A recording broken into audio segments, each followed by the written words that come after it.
Hannah Bowley, welcome to Dirtbag Rich. Thanks for having me. How did you and I meet? I met you by hosting you on Warm Showers in Seattle, Washington. You slept on my couch one rainy night. You came on the train at like 11:30 p.m., I think.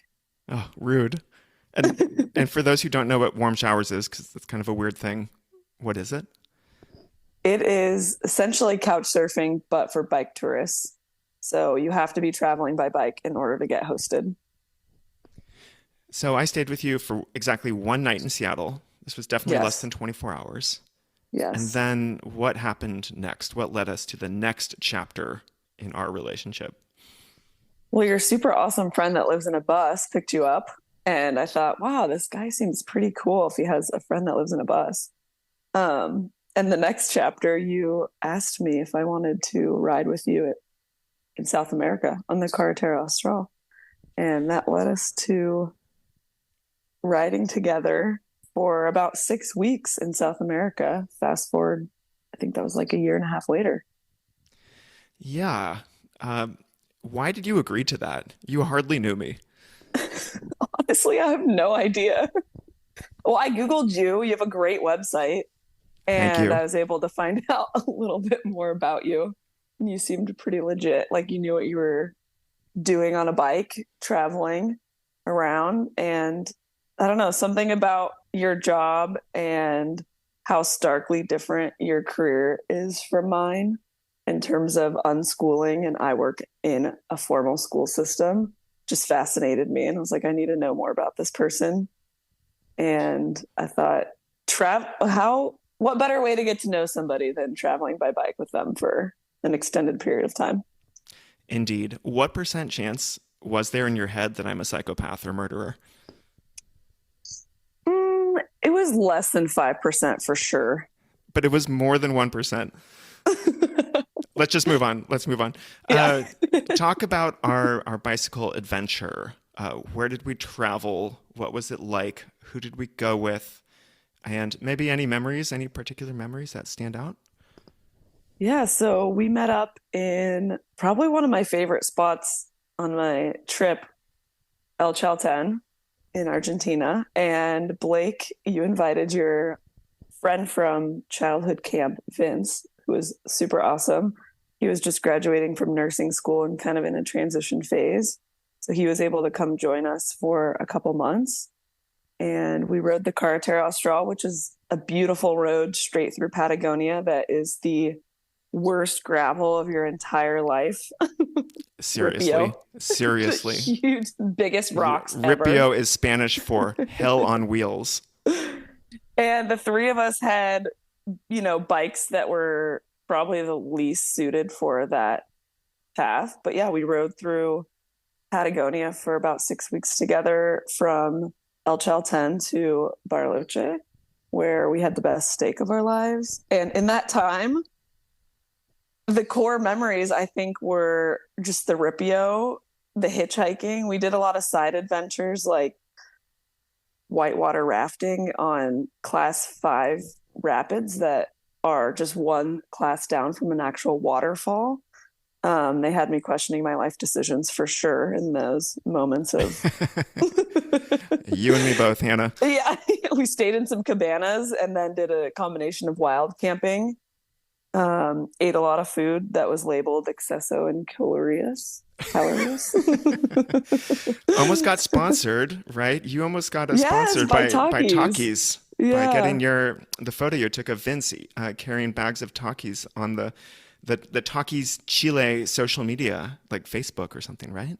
Yeah. And Blake, yeah, that during that hike you brought different bags of Takis and we did a blindfold Taki tasting, which Takis were just a huge theme of our bike trip because there weren't that many snack options at all these stores.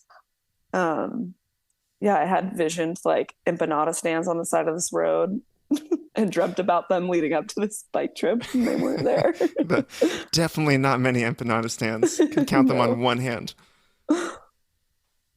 And you were in the middle of something bigger. You were not just coming down to South America to do this cool bike trip and then going back home to Seattle. What were you in the middle of?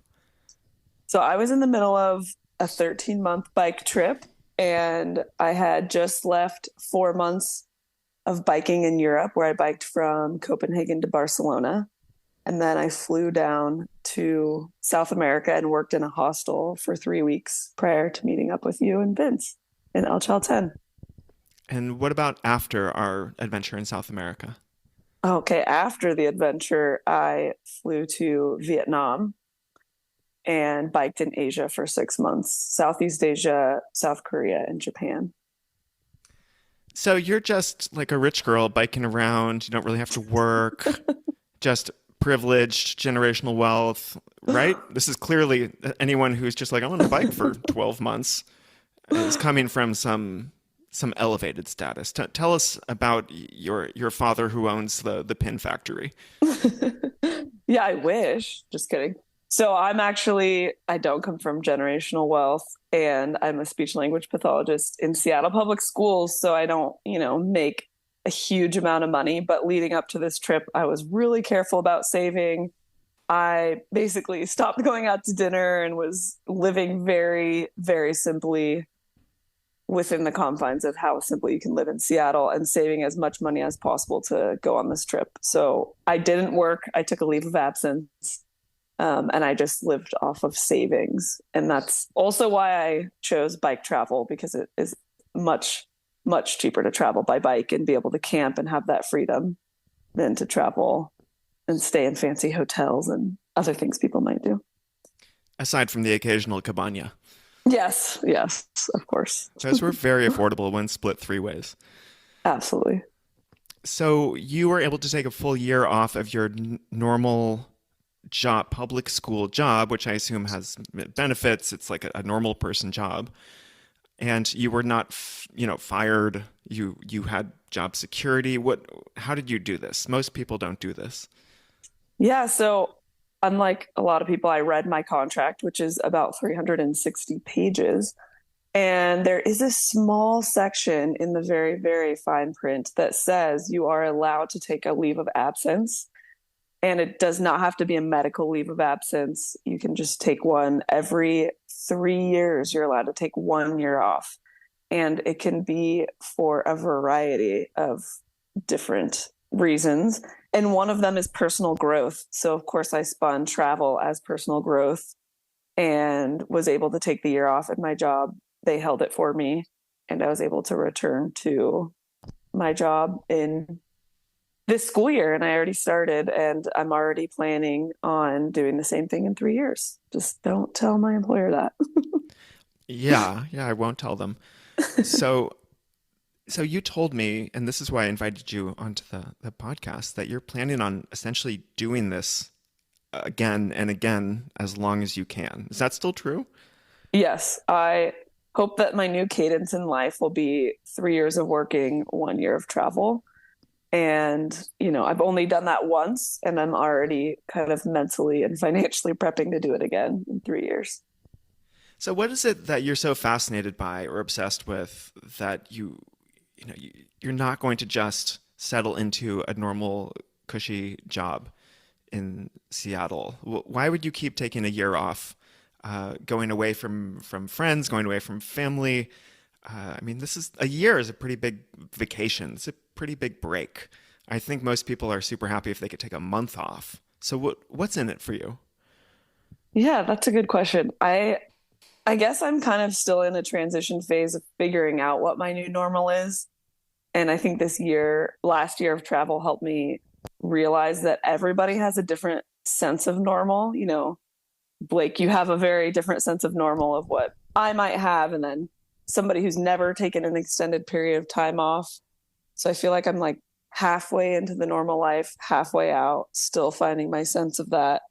And after the year of travel, upon returning, I wasn't sure, would I want to do this again? And now it's really all I can think about is traveling. And it just had a huge impact on my life. I'm still in that transition phase of figuring out what it means and how I can use that impact in my daily, quote, normal life, in that I'm working a full-time job. I have a, 9 to 5 I guess I'm just learning how to experience or how to integrate the experiences of what last year's normal was of traveling by bike into my new life of working a 9 to 5. And all I can think about in my daily life in Seattle is how I want to travel again. And I don't know what it is that makes me obsessed with it, but it's something I cannot stop thinking about. And there's so many different factors that could be why I'm obsessed with it, like the sense of freedom, the simplicity, the relaxation. There's so many different things that come with the alternative kind of different lifestyle that I'm still making sense of in my daily life now. Well, maybe this conversation can help you make a little more sense of it. So, when you think back to this year traveling and cycling, beyond the places that you went or the food that you ate, what is it that you suspect made this so transformative and impactful? Again, I think there's a lot of people out there who idealize long-term travel, but when presented with the reality of like month 6 of full-time ongoing travel, they really crave, familiarity and stability and old friends, and it's kind of stressful to keep going someplace new. So, how did you make this work for you, and what do you think was the secret sauce in what you're feeling now, this craving to do it all again? Yeah, I think while you are on a long trip, it's a mindset. A lot of times before this trip that was long, I would travel for 2 weeks. And at the end of that 2 weeks, I'd be like, oh, I'm so ready for my bed. I'm so ready to get back into my routine. And I think that's a complete mindset because I would meet people that were traveling for a short period of time and they would ask like, how are you doing this for so long? I can't imagine sleeping in a different spot. But as you do it, you find your new routine, and the secret sauce is, I think, your mental kind of stamina and state of finding your new normal and finding the excitement in doing something different or sleeping somewhere different every single night. And I was very fortunate to have a lot of friends visit me along the way. Uh-huh. So that was huge. I had, all these deep and meaningful relationships in Seattle that I left behind. And that felt very stressful when I left all my friends. But I was lucky enough to have at least one friend every month and a half come visit me. And that provided me a big sense of comfort. Now, moving forward, would they do that again? Probably not. Yeah, each year they're getting more and more adult responsibilities and obligations Yes, and reasons to not be able to travel. absolutely. How were you able to convince them to come out and visit you? And were they bringing their bikes? Were they also cyclists? Yeah, I actually didn't have to convince anybody. I kind of just left it open. Um, and people wanted to come visit and were excited about it. Nobody, for the most part, nobody came to bike with me except for two friends that actually introduced me to bike packing here in Seattle in 2020. They introduced me to bike packing, and they came to visit in South Korea and Japan. And they actually biked with me for an entire month, which felt like, wow, I have a slice of Seattle in Asia. And that was really cool and unique to And what experience. when the other friends visited, but they were not cycling, did you stop cycling? Yeah. So I would usually store my bike at a warm showers host's house, or I found creative ways to kind of stow my bike away and travel by just means of public transit. Are there any specific moments that stand out, especially moments of like, oh, this is so beautiful or meaningful, that really made you feel like, oh, I'm so glad that I'm taking a full year off and I can be out here doing this? Yeah, I felt towards the end of the trip, it was like month 10, I was in Japan and I had nobody else visiting me for the rest of my trip.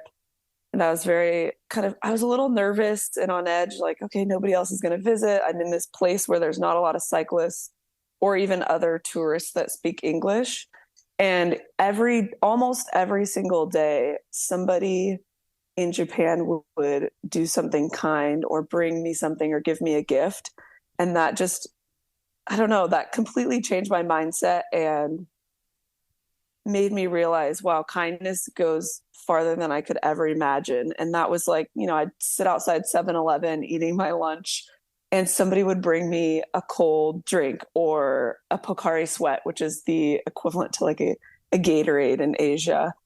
Or I'd be camping and somebody would see that I'm, cooking on my camping stove, and they'd bring me a beautiful bowl of ramen from their camping setup from their car. And these little moments every day just kept me going. And it wasn't long conversations I had with these people. It was just they would smile, hand me the gift, bow, and then walk away and expect absolutely nothing in return. Wow, cool. Yeah, that was awesome. Did you have any concerns at the start of this year that turned out not to be big concerns in the end? Worries that evaporated? Yes, finances. That was my biggest worry. And the reason it took me years to finally go on this trip, I just thought, how am I going to make a whole year of travel off just savings? How will I survive if I don't put money away in retirement each month? And that worry just completely dissolved. And I stopped worrying about it on the trip. I also don't, I haven't even thought twice about it upon returning. It was worth it. And also, traveling by bike is much cheaper than anyone would ever think. Hmm. Did you stop worrying about it because you're like, screw it, I'll just spend whatever money I need to? Or was it because you realized that you were very conservative with your budgeting and your estimates, or something else? I was a combination. I was very conservative with my budget. I stayed with a lot of warm showers hosts in Europe. I did a lot of camping. So that I was very conservative. I didn't spend nearly as much as I thought. And along the way, it just felt so worth it. Like it was worth every last ounce of my savings that I was spending. And I thought, who cares about retirement? I was so focused on that back in Seattle before I did long-term travel. Like, when can I retire and how much can I put in each month? And I need to retire so I can travel. And now it feels very much like I'll retire when it works for me. And during the time leading up to that, I'm going to live my life and enjoy it. Yeah, certainly you are. Um, how much money were you spending? Can you just talk roughly about your budget, maybe what it looked like in different parts of the world, and if there is a figure of like how much money it cost you to cycle travel for a year, not including expenses back at home, just however much it costs to do the travel, to sleep, to eat, to survive. Yeah, I'll take anything you give me. Okay. Well, my total that I calculated included like a storage unit. It included, I have student loan payments. So without all of that, for a year, it was about 23,000 to travel for 13 months. And keep in mind, I traveled in Europe for 4 months, which is very expensive. And I hit all the major cities that are expensive, like Copenhagen, Paris, Munich. I wasn't only traveling to small towns. That includes all my flights. I flew to 3 different continents. And that also includes splurging when friends were visiting. So there was one Ooh, point that I ate at a Michelin star restaurant in Tokyo when I and you had some paid. friends visiting, and I paid for it. Oh Yes. my gosh. Not just rice um, every night, no, the it poverty wasn't. experience with Hannah. Yeah. Yeah. But to be honest, in Europe, 4 months in Europe, I spent less than 3 months in Southeast Asia. And that's because I started in Europe and I was so scared to spend money on anything except the bare minimum of exactly what I needed. So I hardly spent any money when I was in Europe. And then I loosened up a little bit when I was in Southeast Asia. And I stayed in fancy hotels that were the same price as one night of camping in Europe. So kind of all evened out, but I couldn't believe that I spent more money in Southeast Asia for less time than I did in Europe. Yeah, that shows how smart you were being in Europe, how thrifty. Yeah. Yeah. Yeah. Yeah, I'm glad that when you and I crossed paths in South America, you had lightened up a bit about Yeah. your budgeting. Because when you described how much of a tightwad you were in Europe, I'm like, Yeah. okay, I'm glad we can chill out and drink a beer together here Yeah. in Chile. Yeah. Yeah. That was So probably one of my major regrets in the beginning of my trip, was like being so tight and obsessive about how much I was spending. yeah, yeah, but I imagine you had to go through that in order to relax in the long run. Definitely. Yeah. Yeah. Yeah. So is this your first major solo travel that you've done? What building blocks or previous experiences led you to believe that this was reasonable and within your grasp? Yeah, that's a good question. So the longest I had traveled alone before this was only 2 weeks.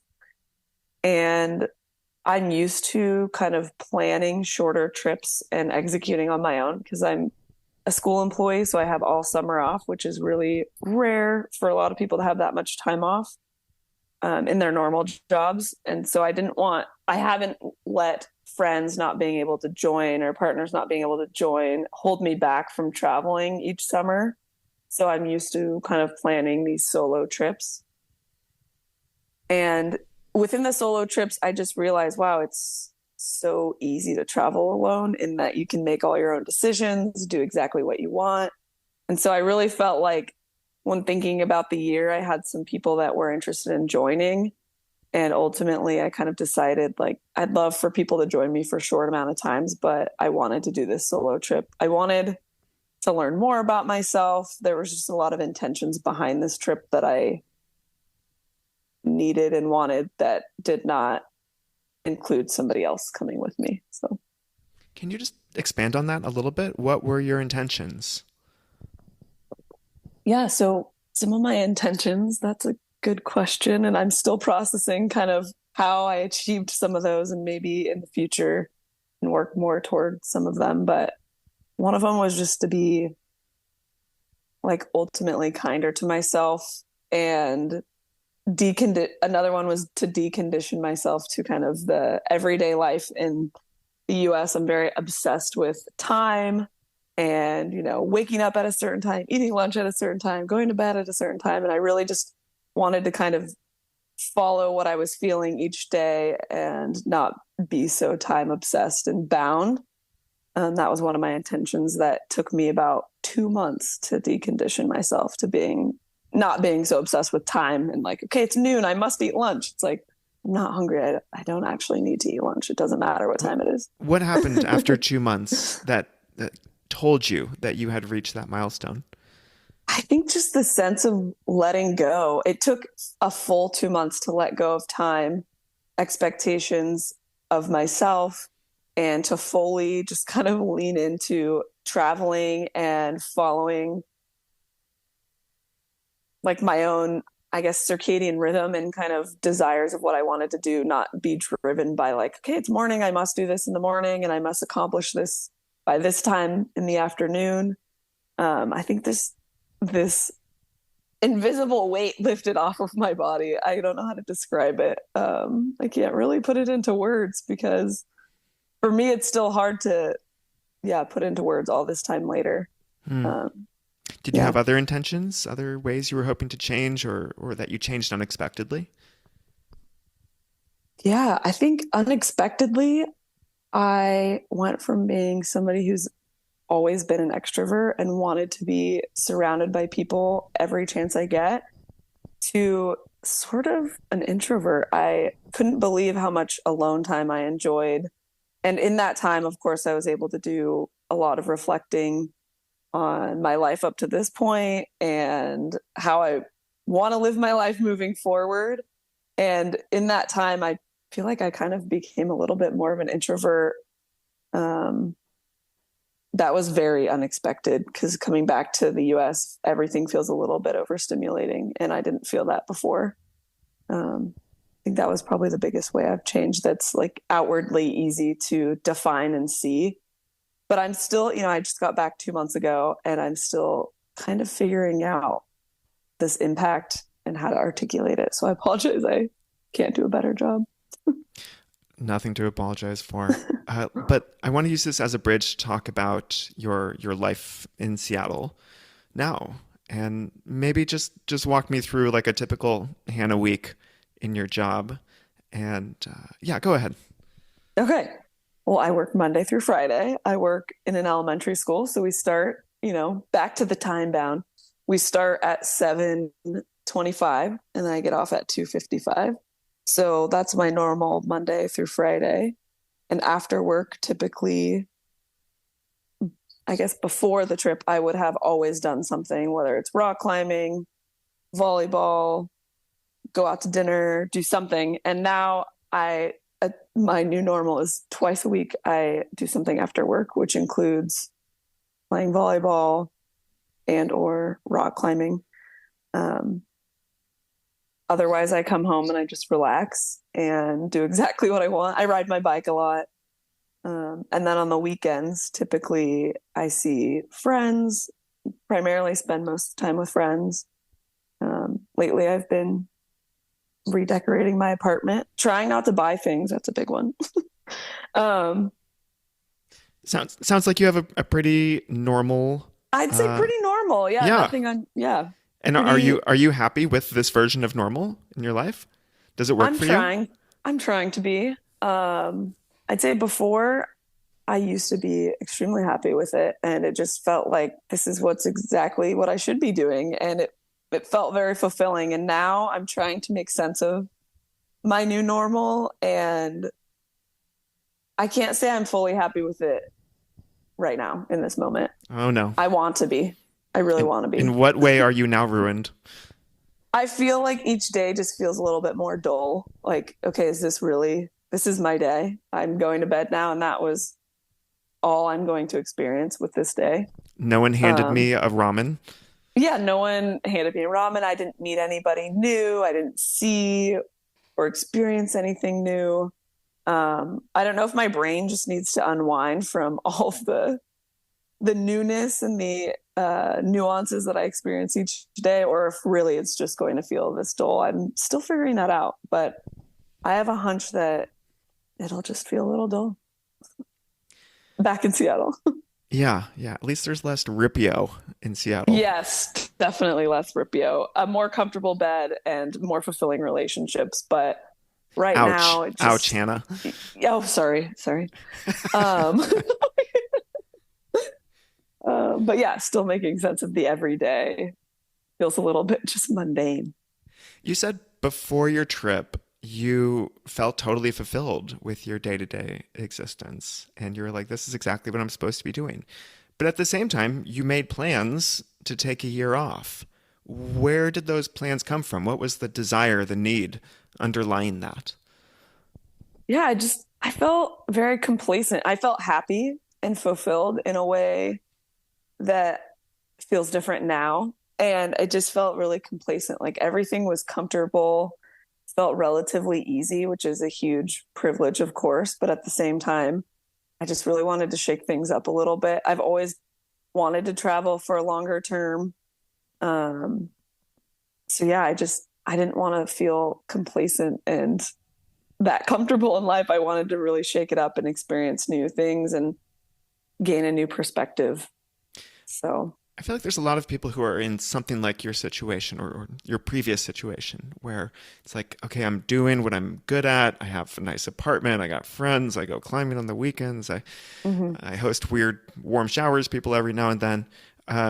And I do want to do something bigger, go on some adventure, go on some long term travel. But it's very easy to just push that into the future. And you decided at age 30 to actually do it, at perhaps at a risk to your career because there's now like a 1 year, even though you have job security, you can return to the same job. There's a gap on your resume. Was there any like inciting incident or specific trigger that made you think, okay, I'm actually going to do it this year? Yeah, actually, so I decided at age, I think it was 27 or 28 to do it. And I was signing all the paperwork with my job, and it was February 2020. And I thought, oh, is this COVID thing like going to impact my year off?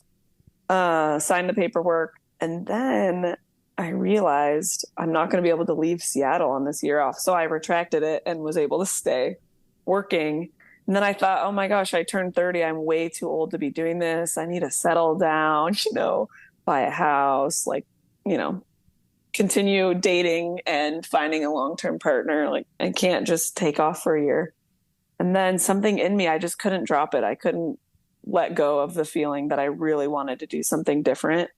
And I just didn't feel this burning sense of desire to buy a house or buy a condo and settle down like all my friends. That's exactly what they wanted. And I just felt like that doesn't feel authentic to me. It doesn't feel like what I want. And I'm not going to force it upon myself because this is what society tells me the next step in life is. It just didn't feel right. And so the itch to travel didn't go away. And so I persisted through and then ultimately made the decision when the world was open back up that I am going to take the year off. You really dodged a bullet there. Nice job retracting the year off. In your day-to-day life, is there any way that you feel like unable to conform to the expectations of normal society, or play along with the game that other people are playing? Is there any significant way in that you feel you don't fit in? I feel like at this point it's all internal. Like I am objectively day to day following along with what's quote normal for working a normal job, earning normal money, have a normal apartment. But internally right now I don't feel like this is what I really want, and I don't know if other people feel that way when in their normal lives, but it just feels like no longer an authentic way to live my life. And so to answer your question, I don't know. I guess I'm fitting in with what's normal, yes, if from the outside perspective, but internally it's kind of eating me up and I'm like, okay, how am I gonna in the future not live this style of life, I guess. So Are you in the middle of an existential crisis? yeah, I am. And I knew you were going to ask that because you Ha! love that question. I am in the middle of an existential crisis right now, but it's hard to talk about with other people because, my friends that are happy in their everyday lives, and I don't want to say woe is me. I just traveled the world and now I can't figure out what my life is going to be like. So it's something I'm struggling with internally and figuring out. But yes, I am going through an existential crisis. It hit me about a month and a half ago after being back and seeing all my people. That excitement kind of wore off. It really hit me hard. Well, thank you for sharing. I won't keep Yes. digging into that. So just to circle back to the money question, you are Yeah. a self-funded person. You were able to do all this by working and saving. Hmm. Awesome. Okay, so you don't have anyone supporting you to make this possible.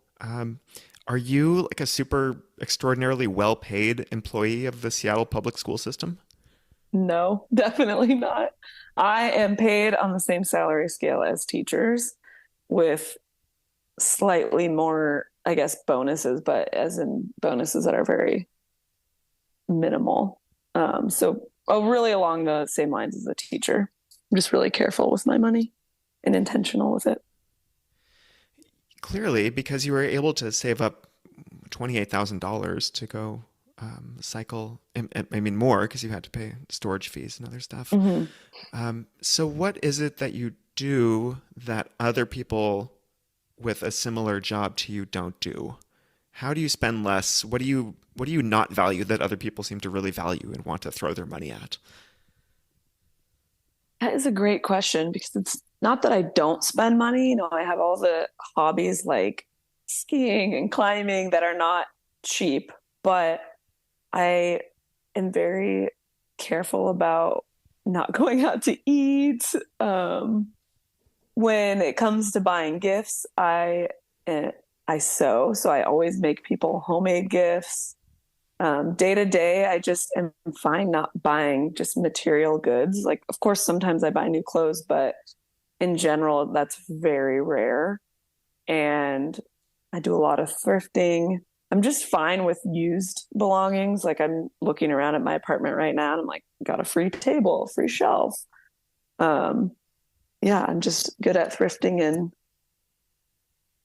I don't know. I don't go to coffee shops and spend a lot of money daily. I'm just very intentional. Like if I'm going to spend money on something that brings me happiness or joy, it will be on a hobby and it will be something I saved up for or something I bought used. It sounds like a lot of your friends spend money on restaurant food and drinks and coffee. Hmm.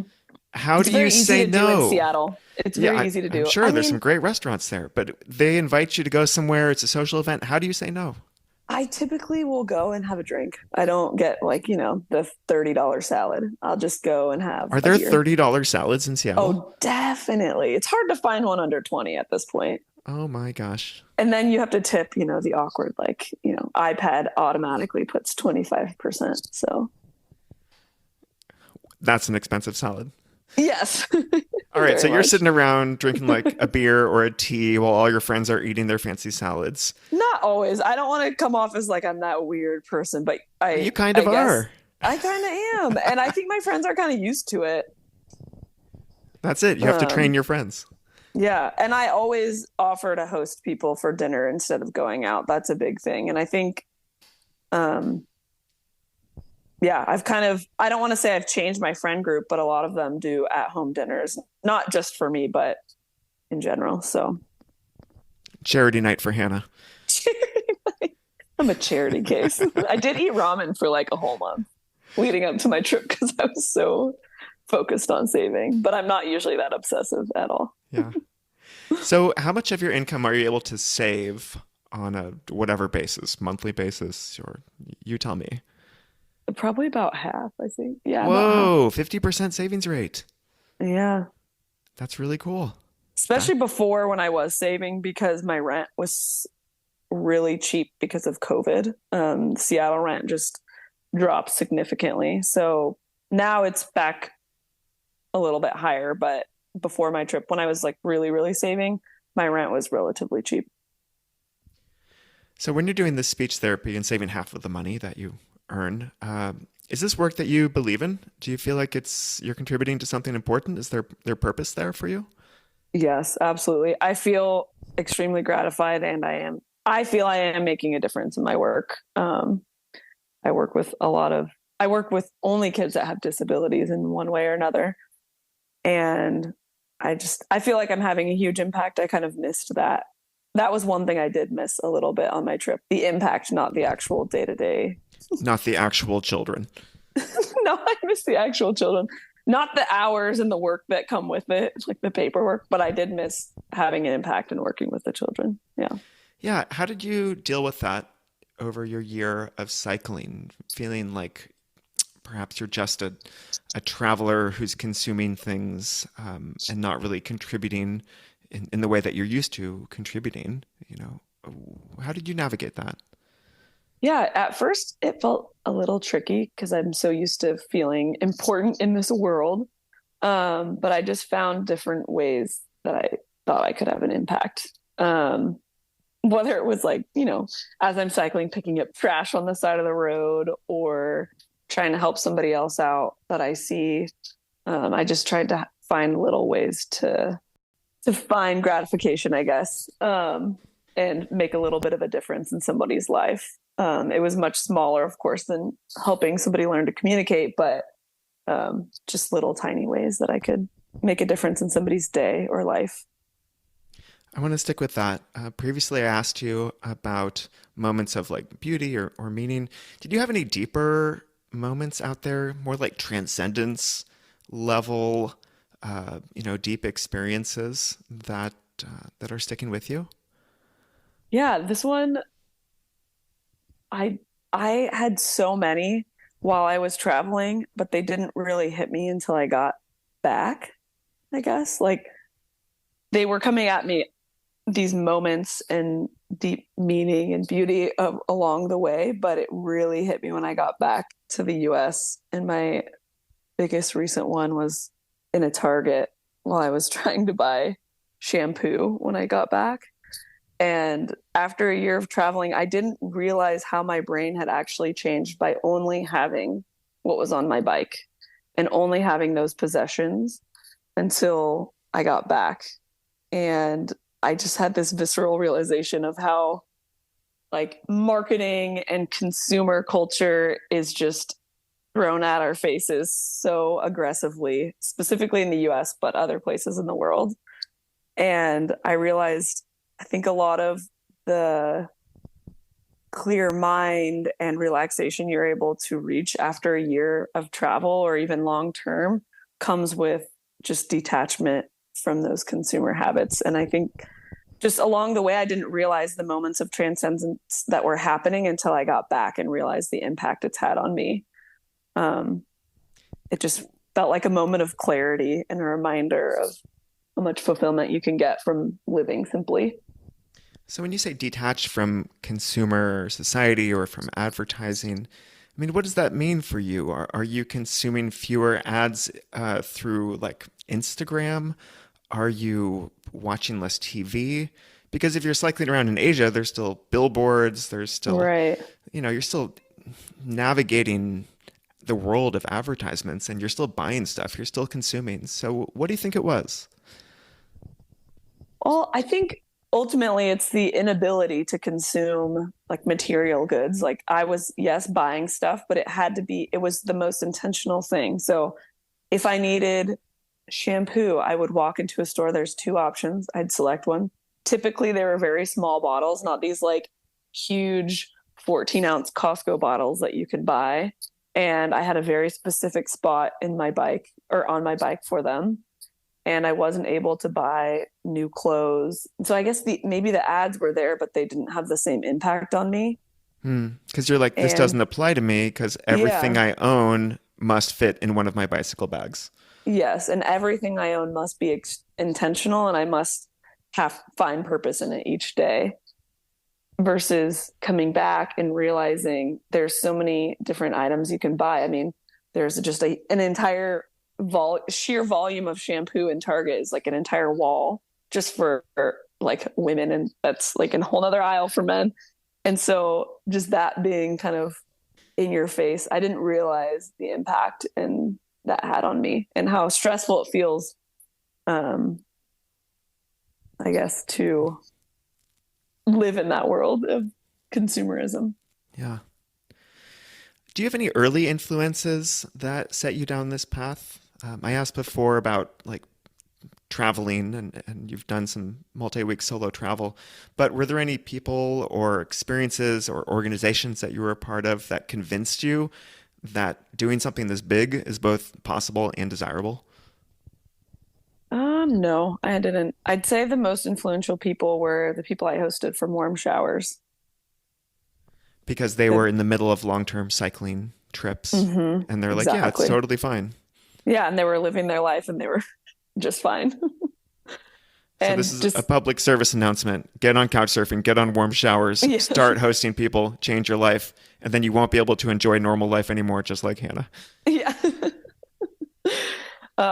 But before my trip, I did kind of sit down with some people that were either close to retirement or retired and ask them about their life at my age and what they wish they had done. And consistently, everybody said, I wish I spent more time to relax, more vacation time. Never used all my vacation time. It was like that was a common thread amongst at least 10 different individuals.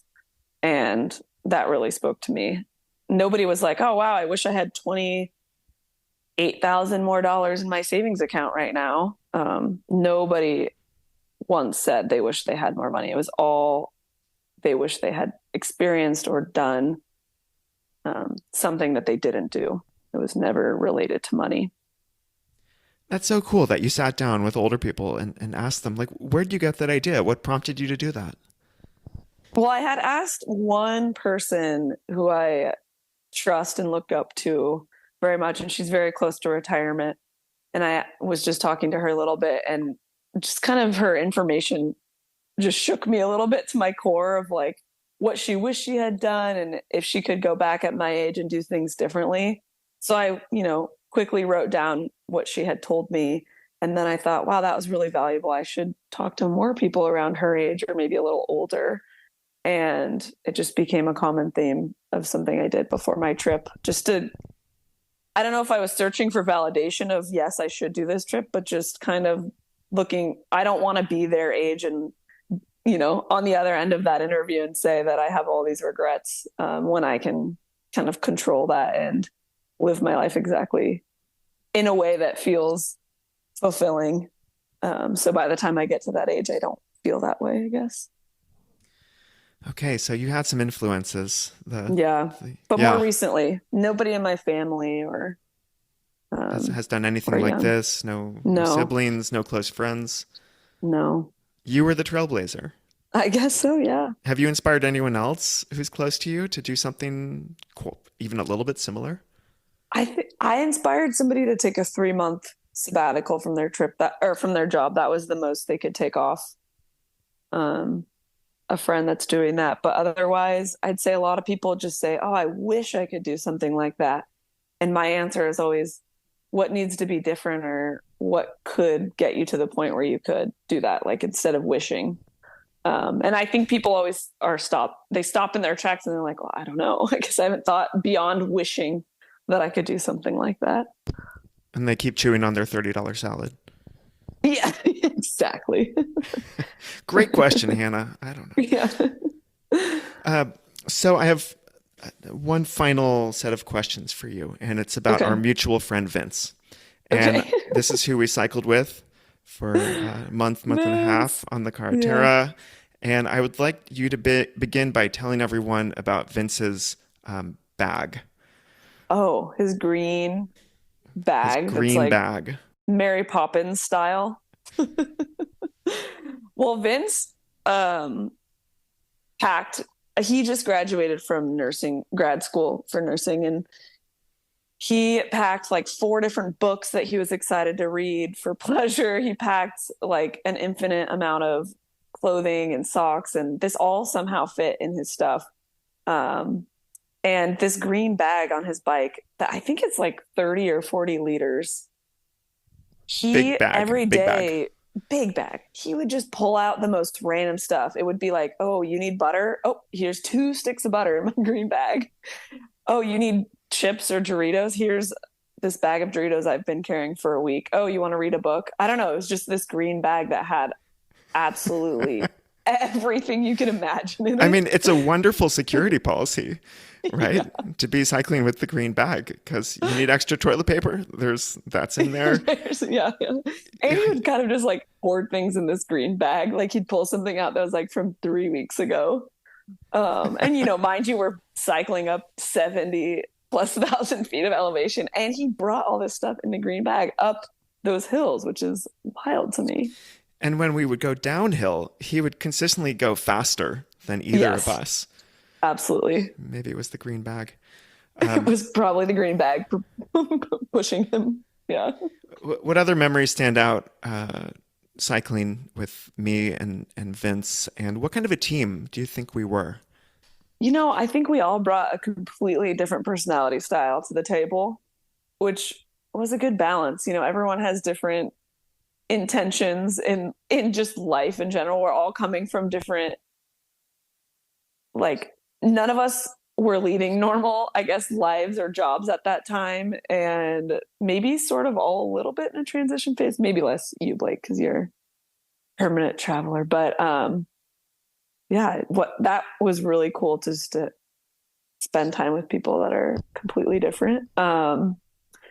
And spending as the third wheel of somebody who was spending time with two friends that have known each other since they were like 12. It was cool to see two very different types of people be such close friends. That was cool to observe. And you both are just really hilarious. That was really fun. That stood out. What stands out to me is we were hanging out under some like artificial tree in some plaza. Uh-huh. I think with a couch surfer that we met. Um, Oh yeah, you picked up a couch surfer. yeah, yeah. Well, don't say it like that, but yeah, we met some cool couch surfing people along the way. Yeah. Were there ever any moments where you're like, who are these dudes and what's going on? And maybe I should be off by myself. I remember one moment, which I'll share in a second, where you considered going off by yourself. But I want to hear from you after all this time has passed. If you were ever like, well, what's going on here, and how did I get involved with these dudes?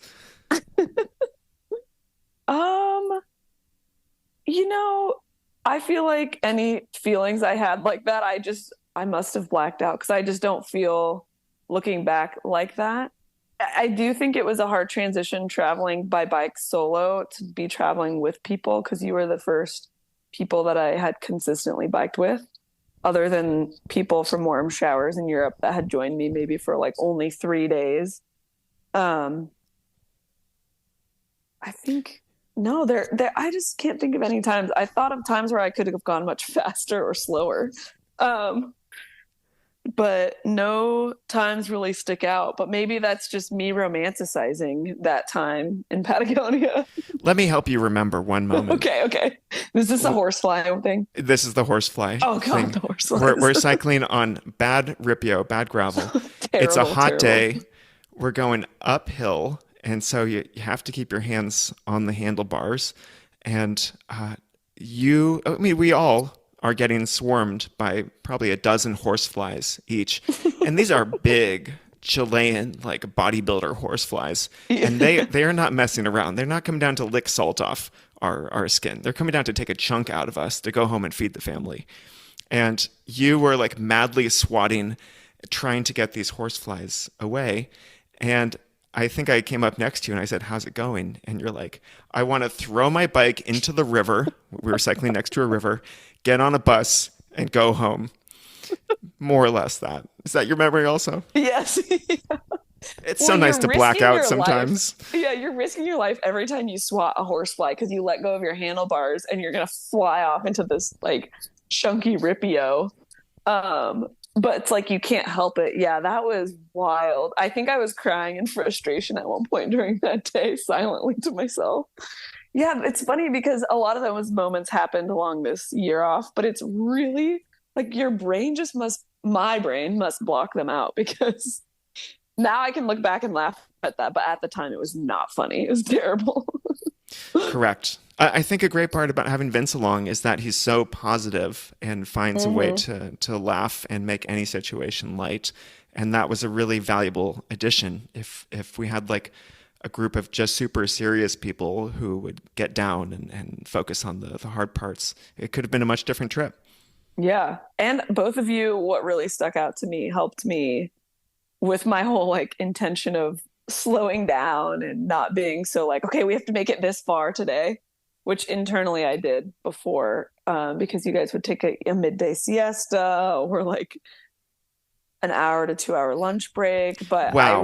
Wow, I Hannah. really took that and used it for the rest of my trip because it was so relaxing and it was just a whole other way of experiencing bike packing that taught me it's actually a lot more fun to just, I'm not going to say go slow, but just like relax and enjoy what's around you rather than just like biking. I remember there was one time where we were at a beautiful viewpoint and Vince and I were just taking tons of pictures.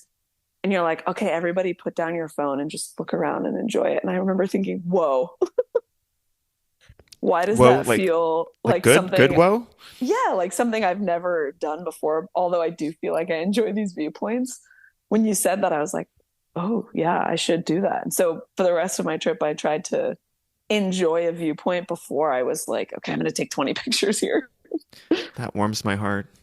Okay, Yeah. to wrap it up, I would like you to explain one more facet of our trip, very important, and a good example of how, if you tell someone you're biking for a year, it's not like you're like biking 100 miles every day. Um, please tell everyone about the legend of the red truck. Oh my gosh, the red truck. Well, there was many days where okay, there was one day where we hitchhiked for like 8 to 10 hours and we just like kept, I guess somebody might call it manifesting a red truck. And we were like, red truck, red truck. And we just really wanted to get picked up by a red truck. And in the end, we didn't that day. But then the next time we were hitchhiking, it was within, I think, 20 seconds, Yes. one of us put out our thumb and this beautiful red truck shows up and pulls over and picks us up. And it was the best red truck I've ever ridden in and will ever ride in my life. It was this wonderful family on vacation. And they squished their two kids up in the front and let us have the back seat to ourselves. And not only that, they gave us like our favorite chocolate at the end and drove us around in the town to make sure they dropped us off at a spot that would have a cabana. Yeah, that Yeah, red truck. I'll never forget that red truck. Oh, and when we were hiking, the red truck, there was another red truck that took us back on the worst that's gravel right. road That's right. that we would have had to return on after hiking all day. And then Vince had a flat tire. So, yeah, two red trucks. You know, even in Seattle, when I see a red truck now, I can't help but to smile. Oh my gosh.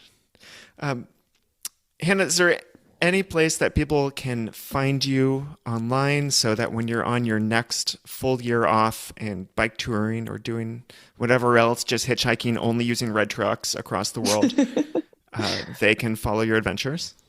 Well, I'm on Instagram. You can find me on Instagram at Hannah Bowley. Easy.